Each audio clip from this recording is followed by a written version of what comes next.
আসসালামু আলাইকুম এভরিওয়ান। আমি আজকে আপনাদের সাথে ভীষণ মজার রুই মাছ দিয়ে টমেটো দিয়ে ভুনা করব। তো আশা করি আজকের ভিডিওটার সঙ্গেই থাকবেন আর পুরো ভিডিওটি দেখে আপনারা ওইভাবে বাসায় বানিয়ে নিতে পারবেন। তো আমি এখানে 4 পিস রুই মাছ নিয়েছি আর এখানে প্যানের ভিতরে পরিমাণ মতো তেল দিয়ে গরম করে নিতেছি। নিয়ে এই তো সুন্দর করে এখানে আমি লবণ আর হলুদ মাখিয়ে নিব। আমি প্রথমে লেবু দিয়ে সুন্দর করে ধুয়ে পরিষ্কার করে নিয়েছি। লেবুটা দিলে কিন্তু মাছের আর কোনো আষ্টা গন্ধ থাকে না, খেতে কিন্তু অনেক ভালো লাগে। তো আমি এখন তেলের ভিতরে সুন্দর করে মাছগুলোকে হালকা ভাজি করে নেব। যে মাছটা ভুনা করবেন সেটা কিন্তু একেবারে কড়া করে ভাজি করবেন না, তাহলে কিন্তু খেতে অত ভালো লাগে না। হালকা করে ভাজি করলে কিন্তু মাছের স্বাদটা অনেক বেশি হয়। আর যেটা ভাজি করে খাবেন সেটা কিন্তু কড়া করে খেতে পারেন। আর রান্নার ক্ষেত্রে কিন্তু অবশ্যই হালকা করে ভাজি করবেন। এভাবে করে যদি মাছটা ভুনা করা হয় আলহামদুলিল্লাহ খেতে কিন্তু অনেক বেশি ভালো লাগে।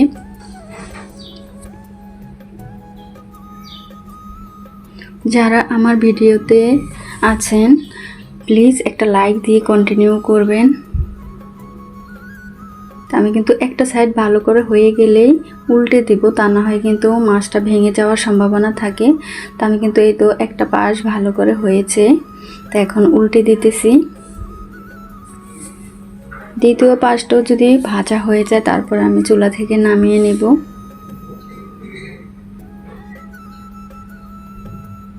তো আমার কিন্তু ভাজা হয়ে গেছে। হালকা ভাজি করলে কিন্তু বেশি সময় লাগে না, অল্প সময়ের ভিতরে কিন্তু হয়ে যায়। তো আমি এখানে পরিমাণ মতো একটু তেল দিব।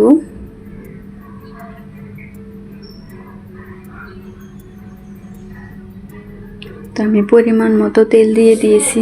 দিয়ে এখন আমি মশলাগুলো, তো আমি কিন্তু এখানে পেঁয়াজ কুচি দিব। মাছ ভুনার সাথে যদি পেঁয়াজটা কুচি করে দেয়া হয় তাহলে কিন্তু মাছ ভুনাটা খেতে অনেক ভালো লাগে। তো আমি কিন্তু পেঁয়াজটাকে প্রথমে আগে একটু ভেজে নেব। যদি একটু ভেজে নেওয়া হয় তাহলে কিন্তু অনেক ভালো লাগে। তো একটু ভাজার পরে কিন্তু আমি এখানে মশলাগুলো অ্যাড করব, তার আগে কিন্তু মশলা অ্যাড করব না, তাহলে কিন্তু পেঁয়াজটা কাঁচা কাঁচা থাকে, আমার কাছে ভালো লাগে না। কার কাছে কেমন লাগে আমি জানি না। তো আমি এখানে হাফ টেবিল চামচ আদা বাটা, 1 টেবিল চামচ রসুন বাটা, 1 টেবিল চামচ দিয়েছি। 2 টেবিল চামচ মরিচের গুঁড়া দিয়েছি আর 1 টেবিল চামচ দিয়েছি হলুদ গুঁড়া। আর এখানে আমি স্বাদ মতো দিয়ে দিলাম লবণ। আর জিরাটা আমি বাটা দিব না, জিরাটা আমি গুঁড়া করে রেখেছি। ধনিয়া গুঁড়ো আর জিরার গুঁড়োটা আমি একসাথে ভেজে গুঁড়া করে রাখি, তাহলে কিন্তু ফ্লেভারটা অনেক বেশি ভালো আসে। তো এখানে আমি নেড়ে চেড়ে কিন্তু কষানোর জন্য মশলাটাকে পরিমাণ মতো একটু পানি দিয়েছি। পরিমাণ মতো পানি দিয়ে যদি মশলাটাকে কষানো হয় তাহলে কিন্তু রান্নার স্বাদটা অনেক বেশি বেড়ে যায়। সেজন্য কিন্তু মশলাটাকে অবশ্যই কষিয়ে নিতে হবে। তো আমি এখানে অফ ক্যামেরায় কিন্তু মশলাটাকে সুন্দর করে কষিয়ে নিয়েছি। আর এখানে আমি বড় সাইজের একটা টমেটো দিয়েছি। তো মশলার ভিতরে কিন্তু আমি টমেটোটাকে একটু ভালো করে রান্না করে নিব। এখানে আমি কোনো পানি অ্যাড করব না, নেড়ে চেড়ে দিতেছি ভালো করে। আমি অপেক্ষা করব টমেটোটা গলে যাওয়া পর্যন্ত। তো এই তো দেখুন টমেটোটা কিন্তু গলে গিয়ে অনেকটা পানি পানি হয়ে গেছে।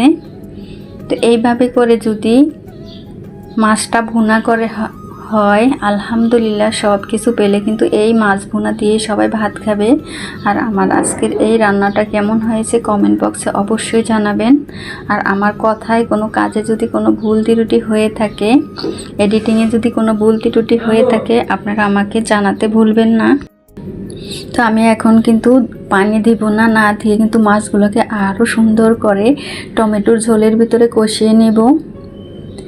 এভাবে আপনারা কখনো খেয়েছেন কিনা জানি না। তো আমি মাঝে মাঝে কিন্তু এরকম করে ভুনা করি। তো সবাই এই ভুনাটা কিন্তু অনেক বেশি পছন্দ করে, বিশেষ করে আমার ছেলে অনেক বেশি পছন্দ করে। ওরা তো এমনিতেই বাচ্চারা কিন্তু মাছ খেতে চায় না।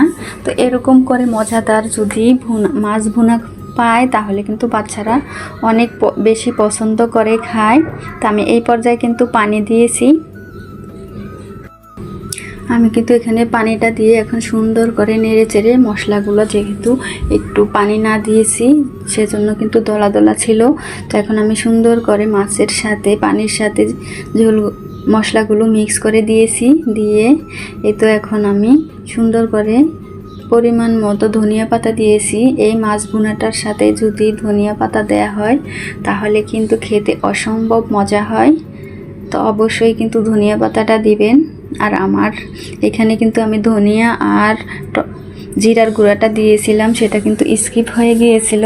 তো এই তো দেখুন মাশাআল্লাহ কতটা সুন্দর হয়েছে, দেখতে যতটা লোভনীয় হয়েছিল খেতেও কিন্তু মাশাআল্লাহ অসম্ভব মজা হয়েছিল। তো সবাই ভালো থাকবেন, সুস্থ থাকবেন, আবার দেখা হবে নতুন অন্য কোনো ভিডিওতে। আল্লাহ হাফেজ, আসসালামু আলাইকুম।